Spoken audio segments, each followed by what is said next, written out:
BCB নির্বাচনের অনিয়ম তদন্তে গঠিত কমিটির রিপোর্ট আইসিসির কাছে পাঠাবে যুব ও ক্রীড়া মন্ত্রণালয়। এরপরই বোর্ডের বিষয়ে চূড়ান্ত সিদ্ধান্ত নেওয়া হবে বলে জানিয়েছেন যুব ও ক্রীড়া প্রতিমন্ত্রী আমিনুল হক। তিনি বলেন, সকালে তদন্ত কমিটি তাদের প্রতিবেদন জমা দিয়েছে। এরপর তাৎক্ষণিকভাবে একটি আন্তঃমন্ত্রণালয় বৈঠক ডাকা হয়। সেখানে আলোচনা শেষে সিদ্ধান্ত হয়েছে, প্রথমে বিষয়টি আইসিসিকে জানানো হবে, তারপরই চূড়ান্ত সিদ্ধান্ত নেওয়া হবে।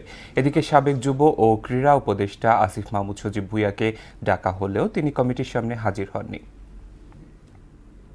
তদন্ত কমিটি এসে তদন্ত প্রতিবেদন তারা দিয়ে গেছে এবং আমরা দেওয়ার পরে তাৎক্ষণিকভাবে এখানে আন্তঃমন্ত্রণালয়ের একটি মিটিং ডেকেছিলাম আমি, এবং সেই মিটিংয়ে আমরা আলাপ আলোচনা করেছি এবং আমরা আমাদের যে আইসিসি রয়েছে সেই আইসিসিকে তদন্ত রিপোর্টটি অবগত করার পরেই আমরা পরবর্তী সিদ্ধান্ত গ্রহণ করব ইনশাআল্লাহ।